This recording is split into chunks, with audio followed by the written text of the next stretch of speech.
Right, ladies and gents, here I am in America. Very basic tools, not much to really work with apart from draw knife, heel shaves, spoke shaves and the like. We're just going to be working from a part made, it's just shoulder and toed, basically means it's been handled and you've got a toe shape and shoulder shape already cut in. Everything else is going to be done by hand. We'll see how long it takes.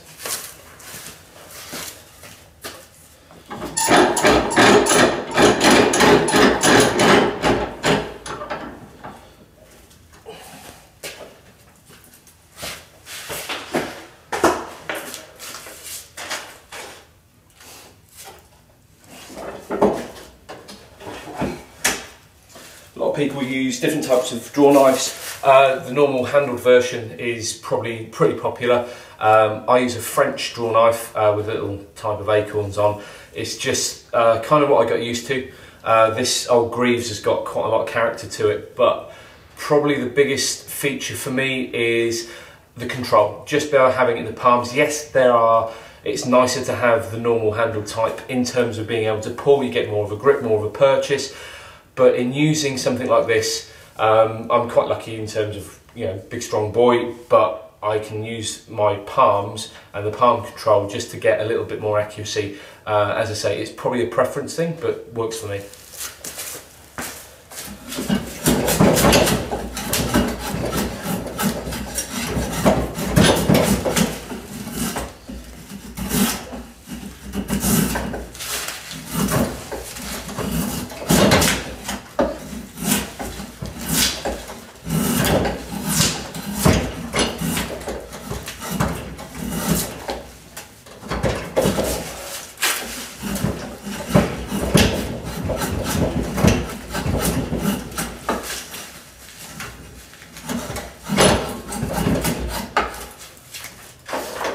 Does kind of help if your bench is fixed. This one isn't, so it does have a little bit of rock and roll going on.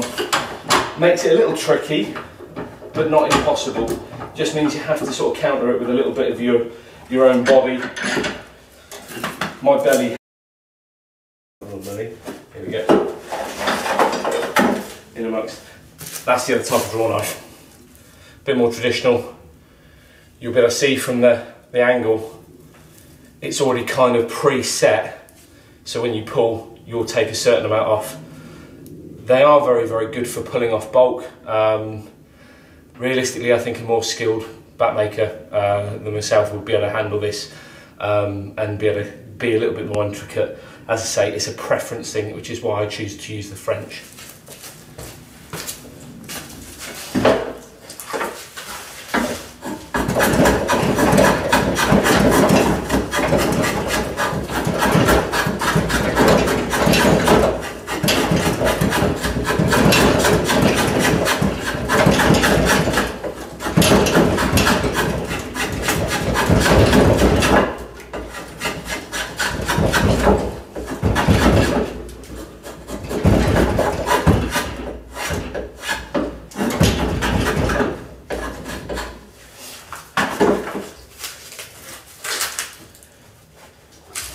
Just going to roughly mark points of what I want from this, and it's just so I know and get a rough idea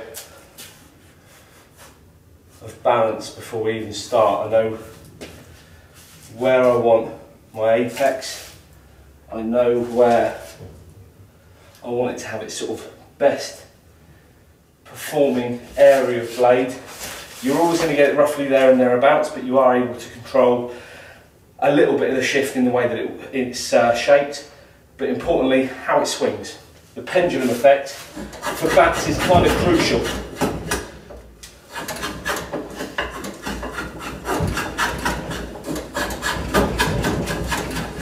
The shape that we're going to go for is something I've made a couple of times since I've been out here. It's quite popular, and that is a little bit of a duckbill. So it goes quite low. I've seen these on Warsop stebbings from a long, long time ago. Bats that were used by Ronnie Rani, Alex Tudor that came to me, but it's made a little bit of a comeback. Bats now will be a little bit thicker, but the shape is essentially the same.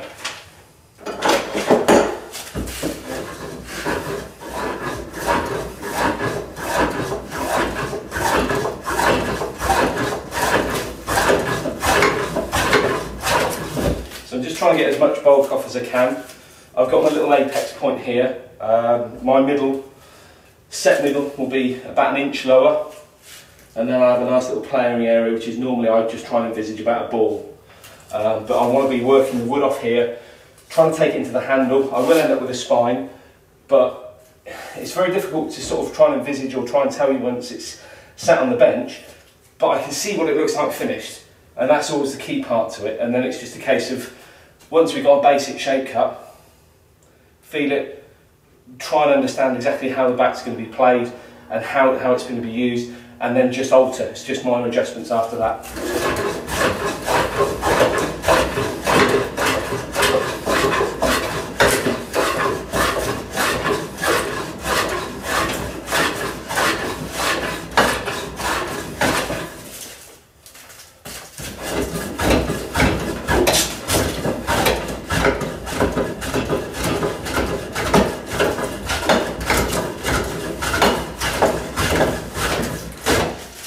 You'll notice the blade for this is always being pushed through at an angle, never straight.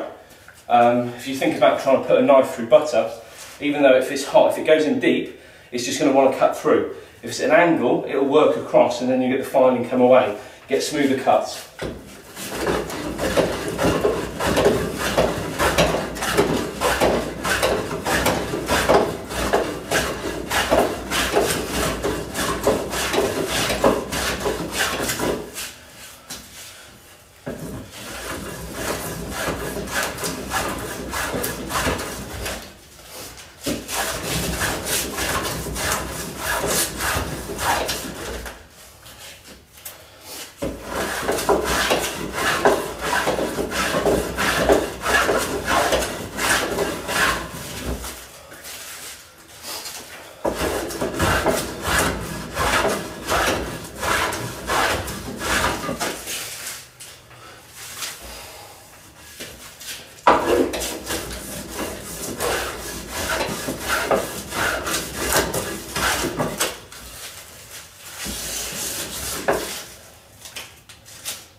I think one of the big things to remember is that you're never going to be perfect every single time.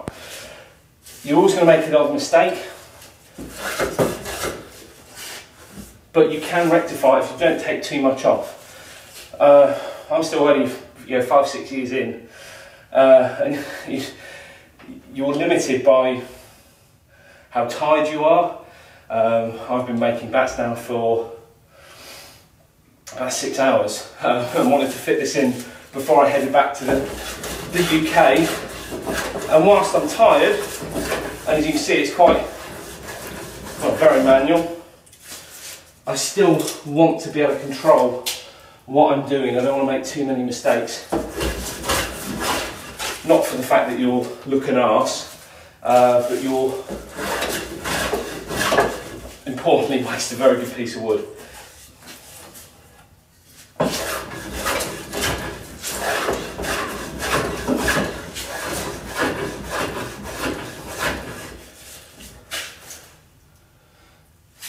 Right, that's my first set of marker points hit.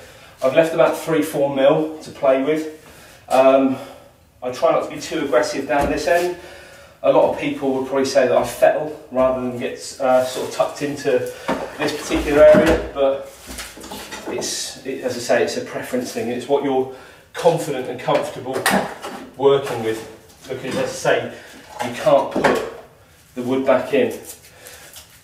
Tools used from this point onwards. Talk about spoke shaves and heel shaves. That's my heel shave.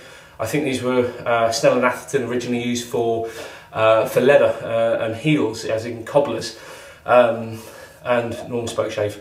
Just a flat bottom, very sharp. That's probably the key to it, and it's been a bit of a challenge trying to find good lap files here, but Key to doing all this really is just trying to keep your tools as sharp as you can do.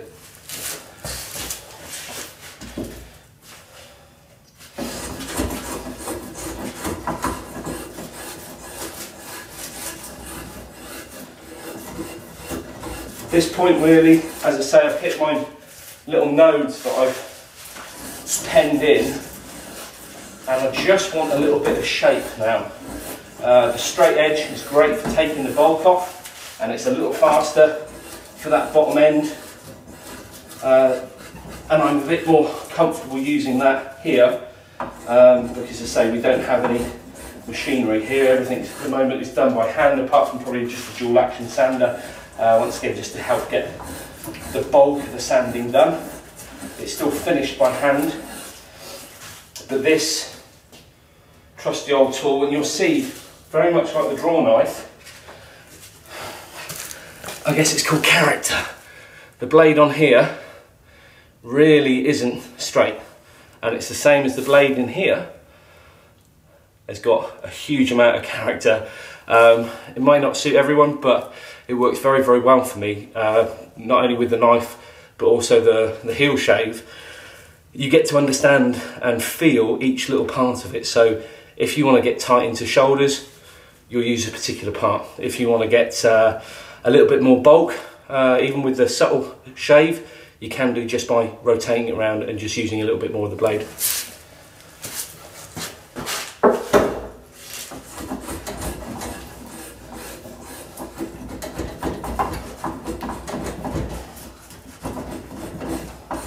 Get tucked into there, we've got a knot just in there. It's not uncommon.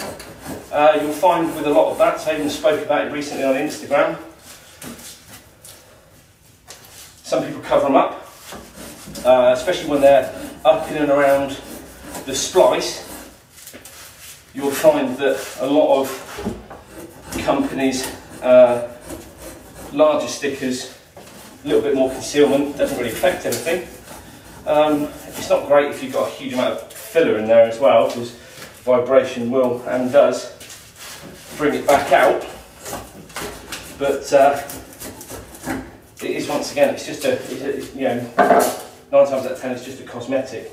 But this one we're going to have to go a little deeper, which we'll use a round bottom plane, because I'm going to try and take a little of this bulk out just to get the weight down.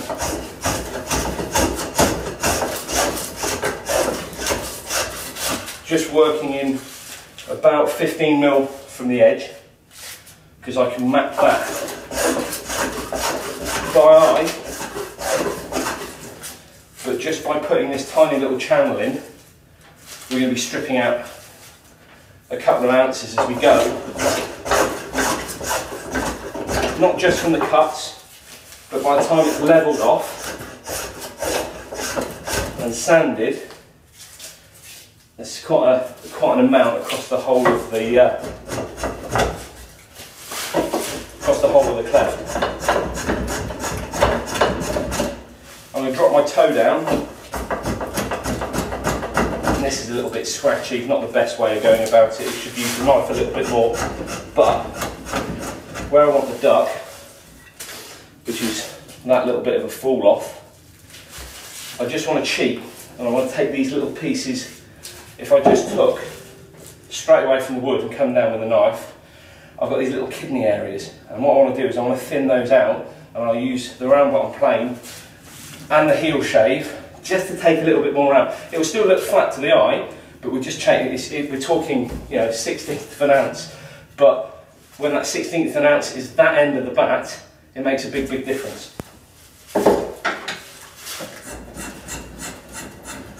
Because I'm sure we all get hung up about that weight, where priority number one really is balance.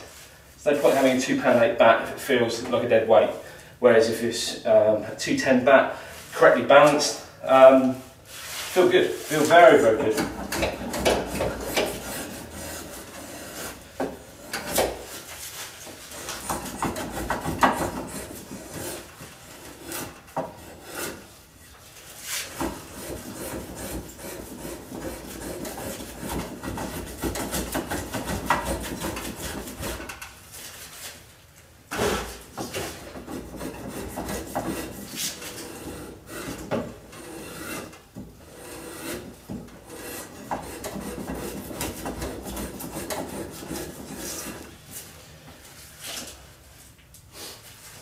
trying to be careful around this knot.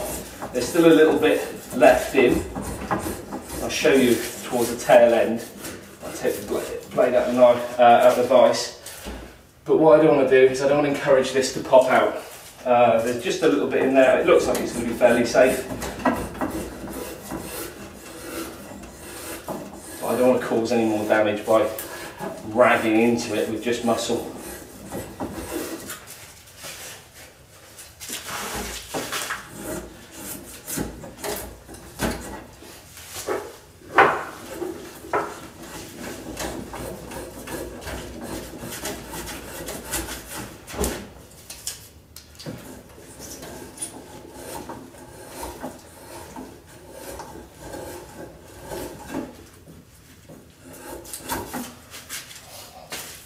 You'll probably hear about things like rip out.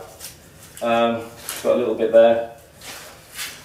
Each cleft, each back has a bit of a crown, much like your hair, where it wants to go in one way or another. They're not always the same. Every bat is slightly different. You get used to it and you get stuck in. This is why we don't take too much to begin with, because it's going to happen. You're going to find it. And this particular bat, like most, it's normally around this probably 7 to 8 inch area. You get all sorts though.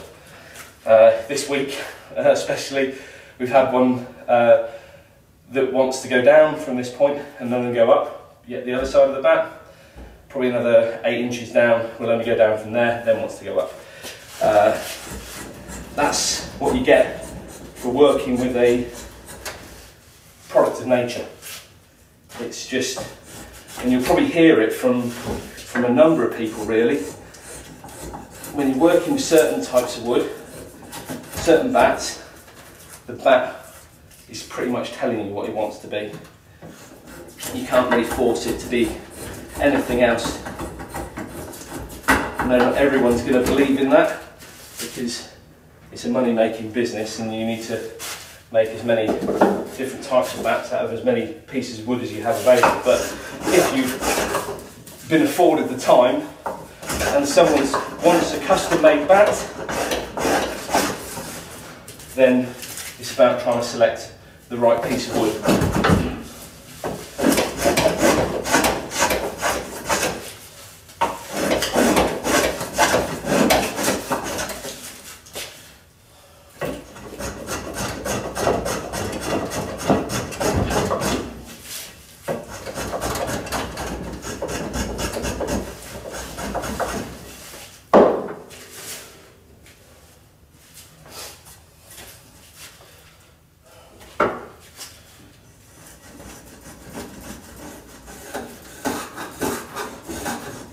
I'll show you this knot in a second, and you'll be able to see just another piece of nature getting in the way, dictating really, because as you're cutting through normal willow, it is immensely soft. It comes off very, very easily, especially for the finer pieces. You'll see that we're getting decent long 8-9 inch strands each time. If we take a little bit more care, we can get them the full run, which is, I think, for a few of us, quite satisfying, trying to get even curls and cuts. But things like the knot will get in the way, cause a bit of a judder, and you're hitting something hard as well, so you're losing that hand control, because it's like having a speed bump and you're trying to drive as smoothly as possible. You'll hit that speed bump. There's not a great deal you can do. You just have to work around it.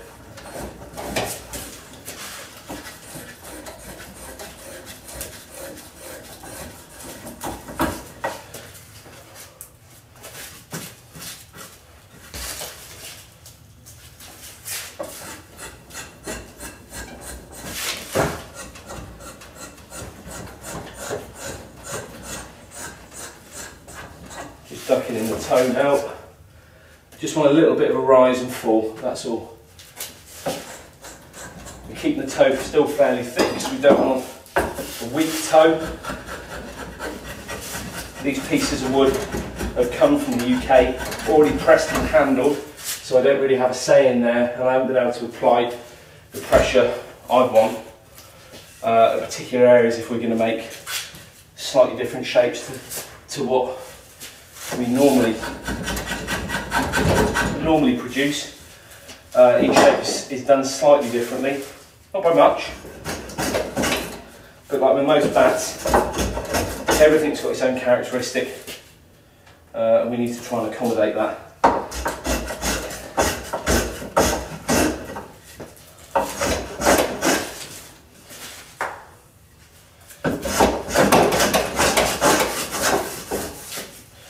Knot on one side is going to affect the opposite, so whilst we've had to remove a little bit more weight from here just to sand a lot of this as well, because otherwise it's going to be quite aggressive as we go across with the blade.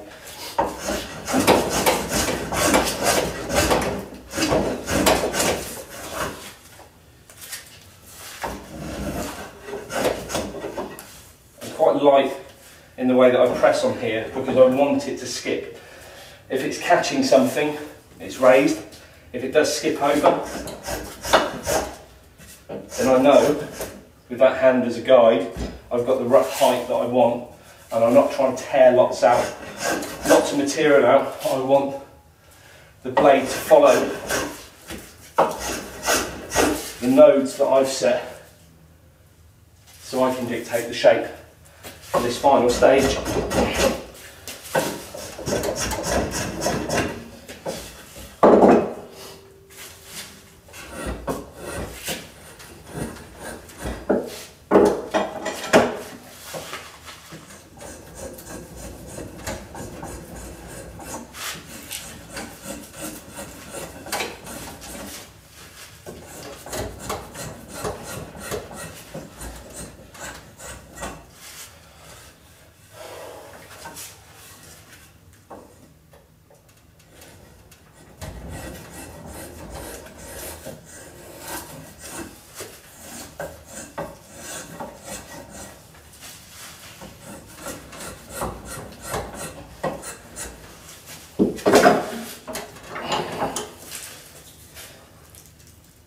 We've got a rough outline now.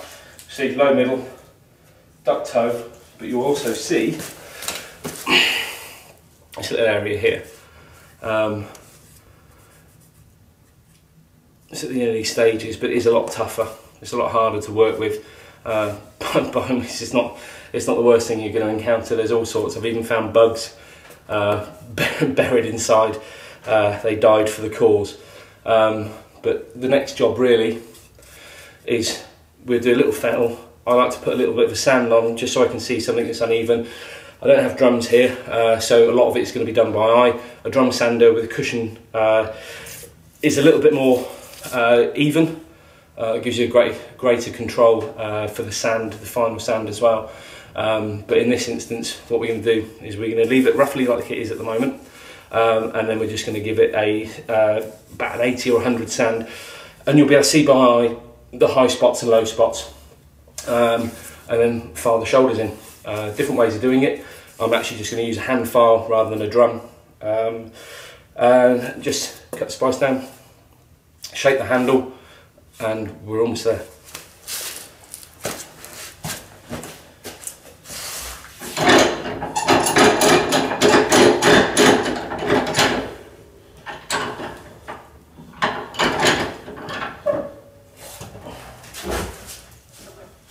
If you see me work at home, I've got a slightly different bench for this. I like to work in a corner and virtually work two halves of the bat at the same time, opposite times. Using someone else's bench at a different height, it's part of the gig. You know, been lucky enough to go sort of here, there, and everywhere really and make bats for people, but you have to accommodate how other people do it at their particular place, and it's my job really just to sort of fit in.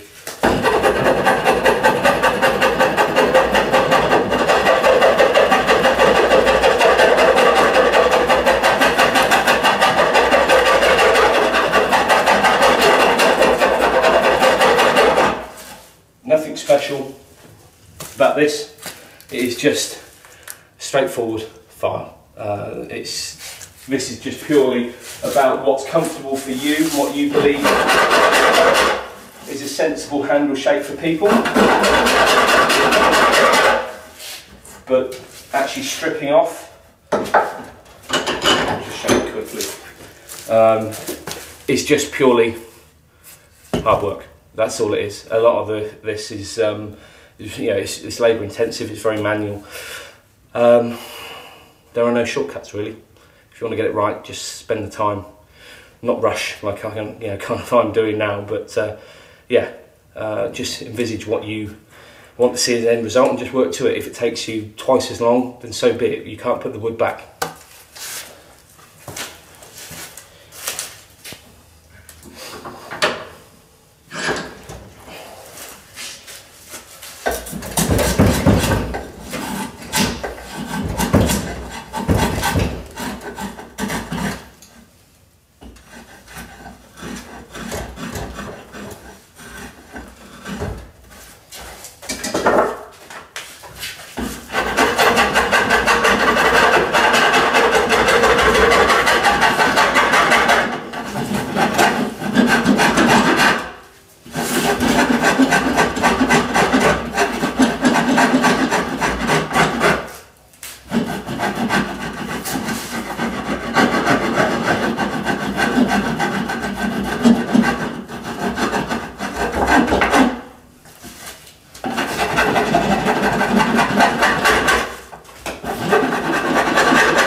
Cutting in the ears, which are the two parts of the blade which go in and hold the handle. Just cutting in, leaving a little bit of a rough edge as well. It just helps when you get to the final bind. You're right down at the bottom of the shoulders. You can take the binding down a little bit lower. Just gives it something to hold on to. Helps you keep everything nice and tight.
It's not going to be the most pleasant bit, but time for a little bit.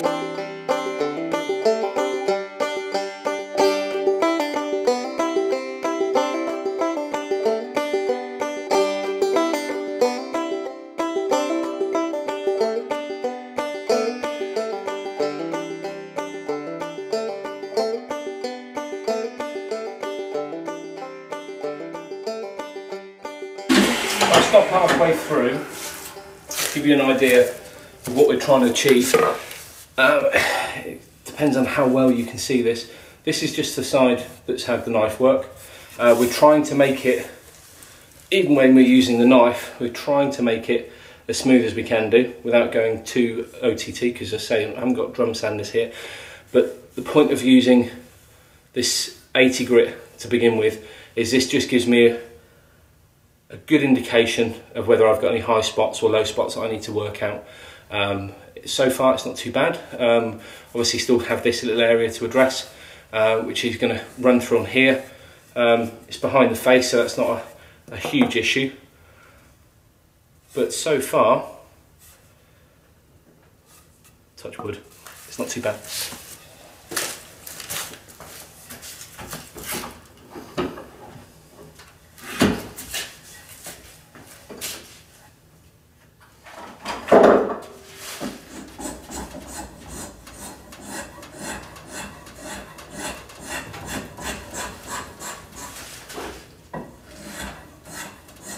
A lot of this work over time has gone from everything templated, which I still use, have to, especially for different shapes and new shapes that I may not have made before, but you can kind of trust your eye now. And I think coming from a designer's background, that's always helped, being able to look at something and weigh up the aesthetic, understand balance, even as a visual process, probably actually more so than a physical one. When you're looking at something, I can see how it's going to play, I can feel how it's going to work. Instinct, I guess. It's translated quite well. I've been very fortunate that people have always spoken highly about the balance of the bats, more so the people that come to the garage and actually sit and work with us. I think it helps that you're able to see the person, understand the person, and as some of you will know, that if you've bought one of the bats from us, that we spend an awful lot of time trying to talk through how you play.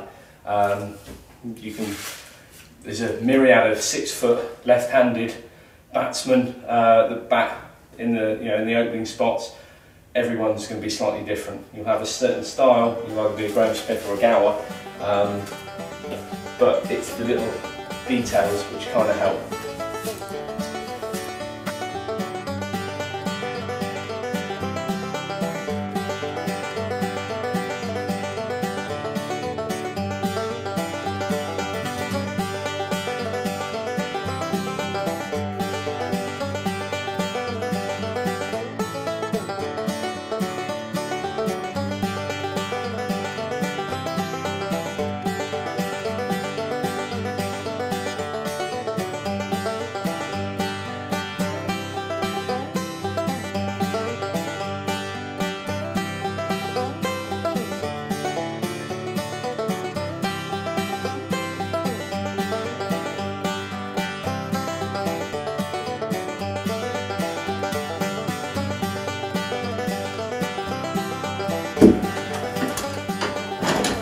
Pretty much from here that we just want to check the overall shape, how symmetrical it all is.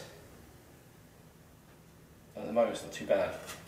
It still needs a little bit of fettling, mainly around the toe on this right hand side, which has been a little bit neglected. Other than that, just this little patch here, and then just take a little bit more through from this part here and off the top of the spine, just to get a little bit more of a flowing shape. Otherwise it's just a little bit too straight lined and a bit boring.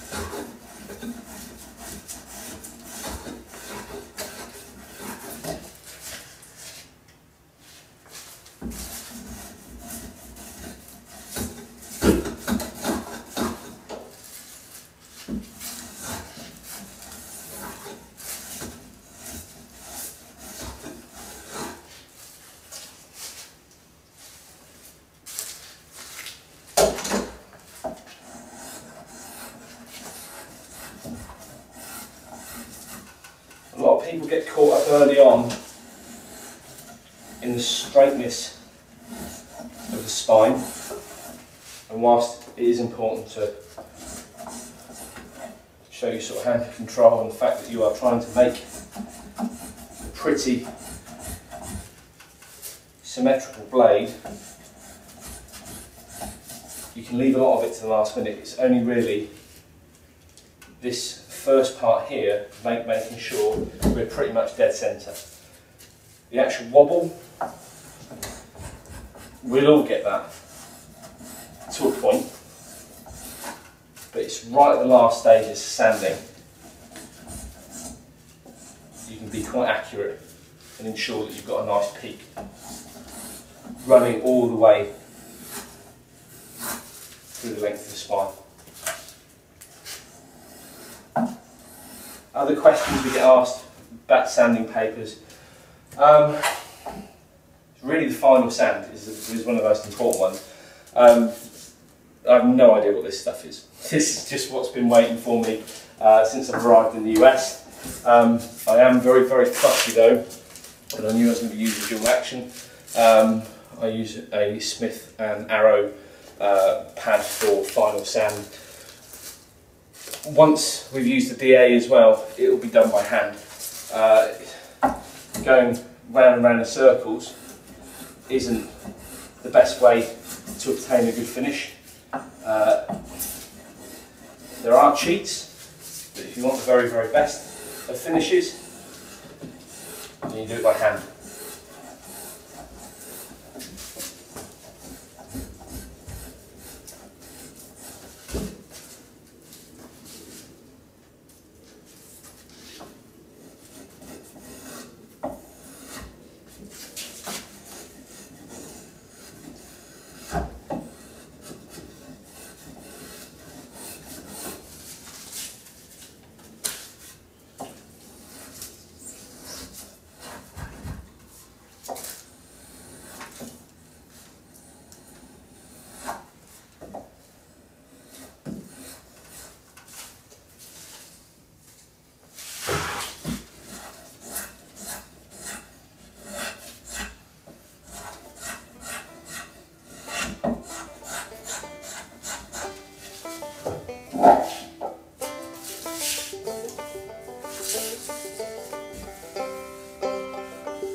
Because we don't have drums, all we're going to be doing is just coming down the grits. So we start with an 80, this is just a 120, it will show up a few more little lumps and bumps. The good thing about the 120 is it's still coarse enough that you can just apply a little bit of pressure and just smooth those out. Once again, it's just done by eye. Move on to the side, but we're going to work down 4 lots of grits because, as I say, without drums and being able to go over nice with a smooth, decent amount of surface area as well as pressure, it's just labour intensive. We have to do every stage all the way down just to make sure there are no imperfections, and we try and get it as smooth a finish as possible. It's a simplistic shape, but we're now getting there.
you work further and further down the grips as well, you'll see that the spine naturally starts to form depending on how even you are with your pressure either left and right of the blade.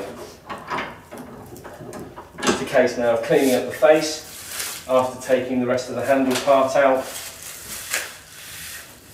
Sides, you can leave the sides each time to last, because as you're turning over the face and you're also cutting into the sides, by applying a smooth surface, abrasive surface, sorry, no such thing, a sanding surface to the outside, you just neaten up. So if you've got something that's got a little bit of wobble and it's running down the edge, you can just straighten it up by just applying the sanding surface to the right hand side.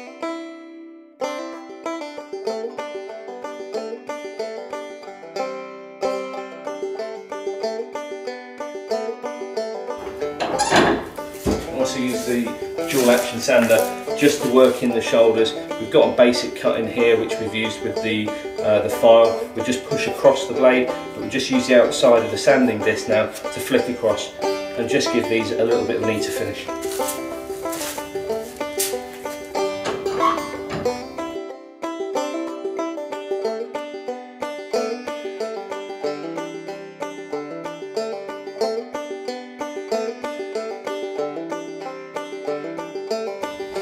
So after 120, we come down again, this time onto 220, and this will really be the point of where we see any imperfections that need attention. If we've done a fairly good job the first time round, I'm not expecting we have kind of rushed through this a little bit, then we should be home and hosed, because the next couple of sanding points really are just fairly clean. You just cut over the top with what we'll be using is probably a 320 and probably a 400, but the 400 will be finished by hand.